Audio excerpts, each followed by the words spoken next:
मैं डॉक्टर कुलदीप एक बार फिर से आपका हार्दिक स्वागत करता हूं अपने YouTube चैनल डॉक्टर कुलदीप बालड़ा में।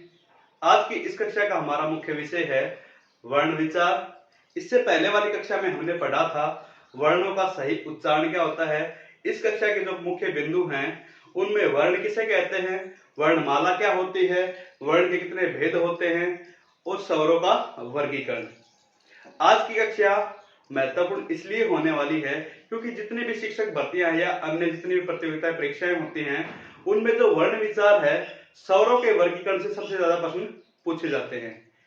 तो ये कक्षा भी पहले वाली कक्षा की तरह केवल छोटे बच्चों के लिए नहीं है, उनके साथ साथ उनके माता पिता, अभिभावक, विद्यार्थी जो आज के दिन भी विद्यालय और महाविद्यालय में पढ़ रहे हैं और साथ ही सभी शिक्षकों के लिए भी है जो हिंदी भाषा के बारे में रुचि रखते हैं।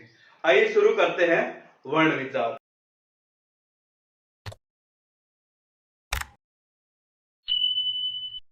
सबसे पहले हम बात करेंगे वर्ण होता क्या है।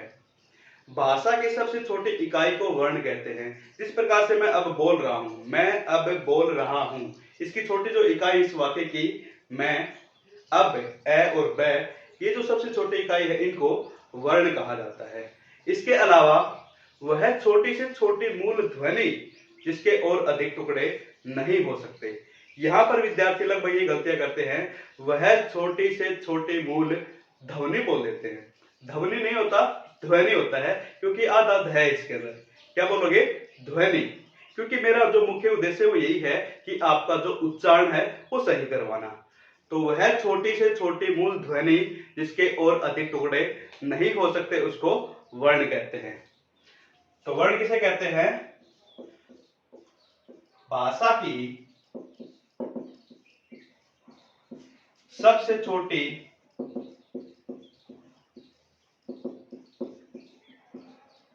मूल इकाई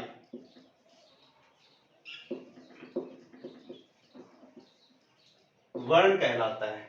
यहां देखो, भाषा की जो सबसे छोटी इकाई है वो वर्ण है। इसके अलावा वह छोटी से छोटी मूल ध्वनि जिसके और अधिक टुकड़े नहीं हो सकते। हम बात करें ध्वनि की, ये नहीं कि किसी प्रकार की ध्वनि आ जाएगी, जैसे ये भी आवाज है, ये भी ध्वनि है, लेकिन हम इसको वर्ण नहीं कहेंगे क्योंकि वो जो ध्वनि है वो मूल होनी चाहिए और मनुष्य के मुख से निकली होनी चाहिए। तो अब हम बात करेंगे वर्णमाला क्या होती है। जिस प्रकार से आपने देखा होगा गले में जो माला डाली जाती है, गले में माला पहनते हैं, उसके अंदर मनके होते हैं, एक धागा होता है, उस धागे के अंदर मनके पिरो दिए जाते हैं और उन सब मनकों को मिलाकर वो धागा इकट्ठा क्या रूप बन जाता है, उसका माला का रूप धारण कर लेता है। उसी प्रकार से जो वर्णों का समूह होता है, जैसे हम ए, आ, ई, इस प्रकार से इन सबको इकट्ठा करते हैं, एक धागे में पिरो लेते हैं, तो उसको कहा जाता है वर्णमाला। यानी कि वर्णमाला रूपी वो एक धागा है। उन सभी वर्णों का व्यवस्थित समूह होता है, उसको क्या कहते हैं? वर्णमाला। तो वर्णों के व्यवस्थित समूह को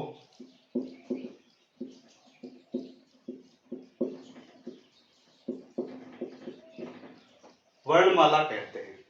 आइए अब हम बढ़ते हैं वर्ण के भेद यानी कि वर्ण के प्रकार। वर्ण के मुख्य रूप से दो प्रकार होते हैं या फिर दो भेद हैं, या इस प्रकार से आप समझ सकते हो कि वर्ण एक इंसान का नाम है, उसके दो बेटे हैं। बड़े बेटे का नाम है स्वर और छोटे बेटे का नाम है व्यंजन। वर्ण का जो छोटा बेटा है वो स्वतंत्र है, आजाद है, उसको किसी की भी सहायता नहीं लेनी पड़ती, वो खुद आत्मनिर्भर है। तो इस प्रकार से अगर आप स्वर की परिभाषा देखोगे तो वे वर्ण जिनको बोलने के लिए हमें किसी की भी सहायता नहीं लेनी पड़ती उनको स्वर कहा जाता है, यानी कि ये स्वतंत्र होते हैं। इसके अलावा वर्ण का जो छोटा बेटा है व्यंजन, ये अपने बड़े भाई स्वर पर निर्भर है। इसकी परिभाषा हम देखेंगे, वे वर्ण जिनको बोलते समय स्वरों की सहायता लेनी पड़ती हो उनको व्यंजन कहा जाता है। तो इस प्रकार से वर्ण के दो बेटे हैं, एक स्वर है जो बिल्कुल स्वतंत्र है, आत्मनिर्भर है, किसी अन्य की सहायता नहीं लेनी पड़ती उनको बोलते समय। उसका जो छोटा बेटा है वर्ण का वो है व्यंजन, ये अपने बड़े भाई पर निर्भर है, ये दूसरों की सहायता के बिना नहीं बोला जा सकता। तो वे वर्ण जिनको बोलते समय हमें स्वरों की सहायता लेनी पड़ती है उनको व्यंजन कहते हैं। अब हम बात करेंगे स्वर कितने प्रकार के होते हैं? तो स्वर पहला होता है ह्रस्व स्वर और दूसरा होता है दीर्घ स्वर, तीसरा होता है प्लुत स्वर। यहां आप देखोगे ह्रस्व का मतलब जिसमें एक मात्रा यानी कि बिल्कुल कम समय लगे बोलने के लिए। तो इसमें कौन कौन से होते हैं? ए, ई, उ और री। ए, ई, उ, री, चार होते हैं ह्रस्व स्वर। इसके बाद में हम बात करेंगे दीर्घ स्वर की। दीर्घ स्वर वे होते हैं जिनको बोलने के लिए दो मात्रा का समय लगे या फिर ह्रस्व स्वर से दोगुना समय लगे। जैसे आ, ई,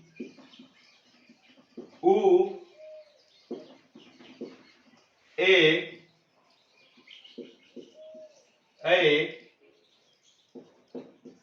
ओ,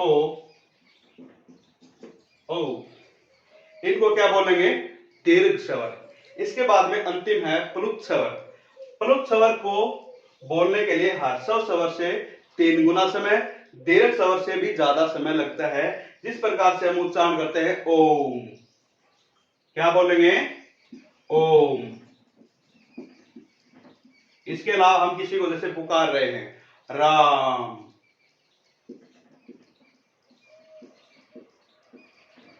इनको बोला जाता है प्लुत स्वर। तो ये है ह्रस्व स्वर, दीर्घ स्वर, प्लुत स्वर। ह्रस्व स्वर में बिल्कुल कम समय लगता है, एक मात्रा वाले स्वर इनको कहते हैं। दीर्घ स्वर में इनसे दोगुना समय लगता है, दो मात्रा वाले स्वर कहते हैं।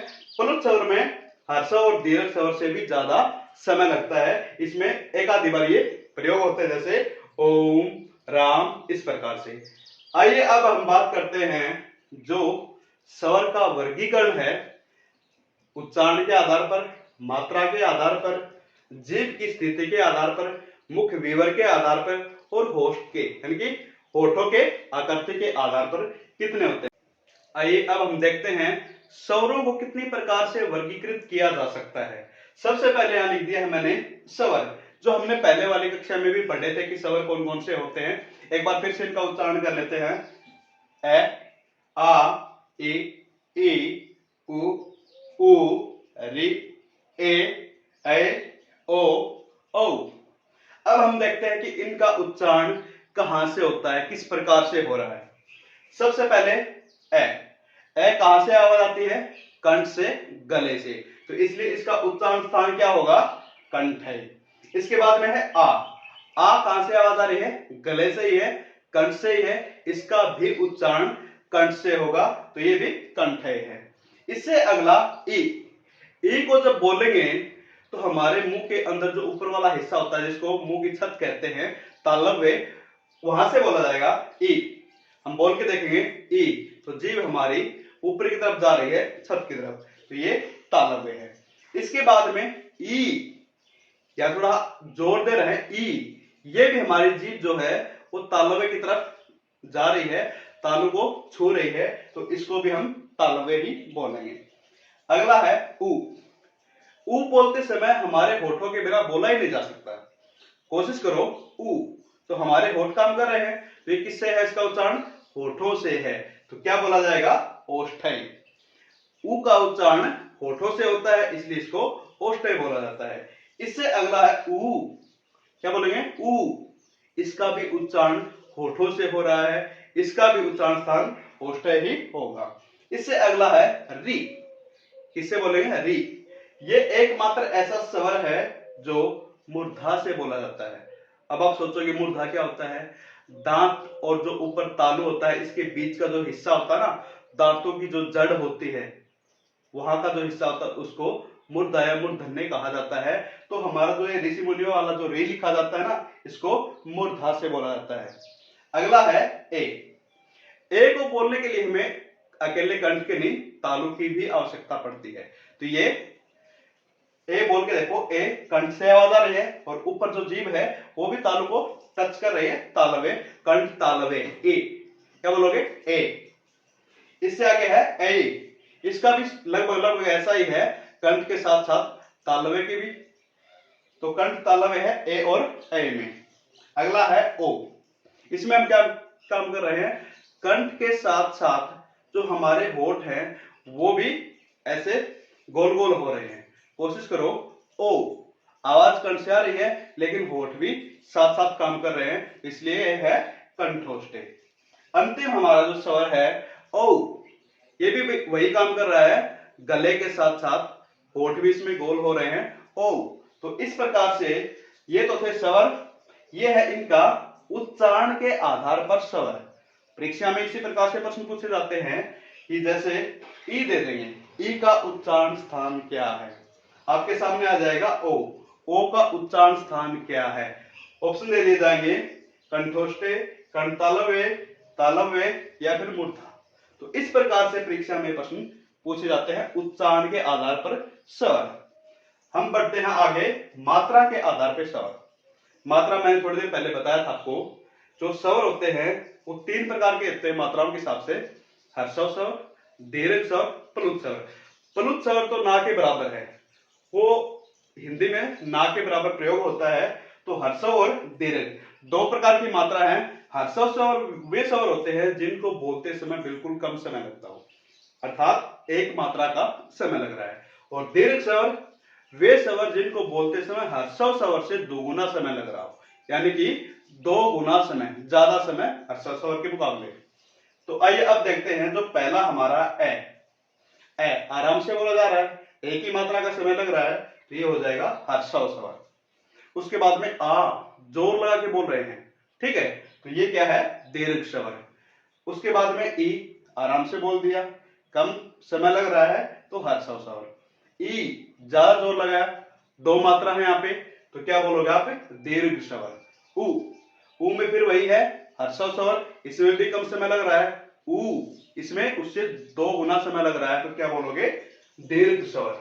उसके बाद में री को आप आराम से बोल रहे हो, री, तो ये भी क्या है, हर्षव स्वर है। इस प्रकार से जो हर्षव स्वरों की संख्या है वो कुल 4 होती है। कौन कौन से हैं, ए, ई, ऊ और री।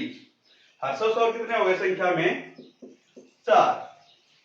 इसके अलावा जो बच गए आपके 7 और बच गए स्वर, वो सभी के सभी 7 स्वर दीर्घ होते हैं, जैसे आ, ई, ऊ, ए, ओ, औ। ये कितने बच गए, 7, 1 2 3 4 5 6 7, ये सातों के सातों दीर्घ स्वर है। मात्राओं के हिसाब से अगर स्वर पूछे जाए तो आपको ए, ई, ऊ, री, ये 4 तो हर्षव बताने हैं, बाकी जो बच गए वो दीर्घ स्वर है। अब चलते हैं हम जीभ की स्थिति के आधार पे। हमारी जो जीभ है ना, इसकी स्थिति क्या रहती है स्वरों के उच्चारण में। सबसे पहले हम बोलेंगे ए जब बोलेंगे तो जीभ हमारी ने तो ज्यादा पीछे जा रही है, न बाहर की तरफ आ रही है, बीच में अटक रही है, तो ये क्या है, मध्य। एक मात्र ऐसा है जीभ की स्थिति के आधार पे ए, जिसको तो जीभ की स्थिति हो बीच में रह जाती है, न पीछे जा रही है न आगे आ रही है। उसके बाद में हम देखेंगे आ को बोलते समय जीभ पीछे खींच रही है, आ, जीभ पीछे जा रही है तो पश्च का मतलब ही पीछे होता है, ठीक है। इसके बाद में ई बोलते समय न तो जीभ पीछे गई है, न बीच में अटकी है, बाहर की तरफ आने की कोशिश कर रही है। ई, जीभ का जो अगला हिस्सा ना ये काम कर रहा है। पहले वाले में बीच वाला हिस्सा काम कर रहा था, दूसरे वाले में पिछला हिस्सा काम कर रहा था। अब जो ई है इसके अंदर जीभ का अगला हिस्सा काम कर रहा है, तो ये क्या हो जाएगा, अग्र, यानी कि जीभ की स्थिति क्या बन जाएगी, ई बोलते समय अग्र, आगे का हिस्सा। अगला जो ई है उसमें भी यही है कि अग्र ही काम करेगा, जीभ का जो अगला हिस्सा है वही होगा। ऊ में फिर जीभ पीछे की तरफ चली गई, ऊ, तो इसमें क्या बोलेंगे, ऊ को पश्च स्वर। ऊ, इसमें भी जीभ पीछे जा रही है, ये भी क्या होगा, पश्च स्वर। इसके बाद में हम देखेंगे री और जो छोटे ई, हम जो ई है ना, री और ई दोनों में एक जैसी ही जो जीभ है वो काम कर रही है, ई बोल के देखो एक बार, फिर री बोल के देखो। जीभ लगभग लगभग मूर्धा की तरफ जा रही है, तो क्या करोगे, जीभ जो आगे की तरफ जा रही है तो वो क्या हो जाएगा, अग्र। इसके बाद में ए के लिए हम क्या करेंगे, इसमें भी जीभ आगे की तरफ आ रही है, अगला हिस्सा ही जीभ का काम कर रहा है, तो क्या होगा, अग्र। ठीक ऐसे ही ए का भी जीभ का जो हिस्सा है वो आगे का हिस्सा ही काम कर रहा है, ये भी अग्र होगा। इसके बाद में अंतिम जो ओ और औ बच जाते हैं, इन दोनों में जीभ का पिछला हिस्सा काम करता है, तो ये क्या होगा, पश्च। तो इस प्रकार से जीभ की स्थिति के आधार पर भी परीक्षा में प्रश्न पूछे जाते हैं। आपसे पूछ लिया जाएगा कि जो ई है वो अगर है, पश्च है, मध्य है, या इनमें से कोई नहीं है। फिर आप सोचो कि ई जीभ का कौन सा हिस्सा काम कर रहा है, ई बोल के देखना, जीभ आगे की तरफ जा रही है तो जीभ का अगला हिस्सा काम कर रहा है, तो क्या करोगे आप, अगर शब्द कर दोगे।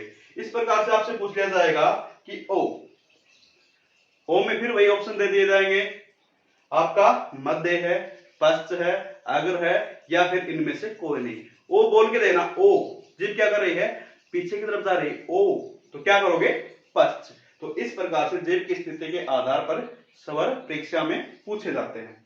अब हम बात करते हैं मुख विवर की। यहां देखोगे, मुख का अर्थ होता है मुंह, माउथ जिसको बोल रहे हैं। विवर इसको क्या बोलेंगे, वैसे तो विवर समझ में नहीं आएगा, अगर हम इसको अंग्रेजी में लेके जाएंगे तो आप आसानी से इसको समझ सकते हो। विवर का अर्थ होता है, यहाँ पे देखो, ओपन। ओपन का अर्थ खुलना, मुंह कितना खुल रहा है, किस प्रकार से खुल रहा है, ये देखा जाता है यहाँ पे। तो मुख विवर, मुख जो ओपन हो रहा है, खुल रहा है, इसके आधार पे स्वर कैसे उच्चारित होती हैं। देखो यहाँ पे पहला क्या है, ए को जब बोलेंगे तो हमारा मुंह जो है वो आधा खुल रहा है, ए। तो क्या हो यहाँ पे, अर्ध विवृत। विवृत का मतलब खुलना, ओपन होना, अर्ध का मतलब आधा।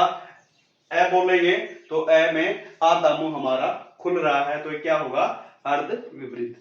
इसके बाद में आ में क्या करेंगे, बोलेंगे ए में तो बिल्कुल हल्का सा खुल रहा था, मुंह ज्यादा खुल गया, खुल ही गया लगभग, तो क्या होगा, ये विपरीत, यानी कि मुंह हमारा खुल चुका है, तो ये क्या होगा, विपरीत।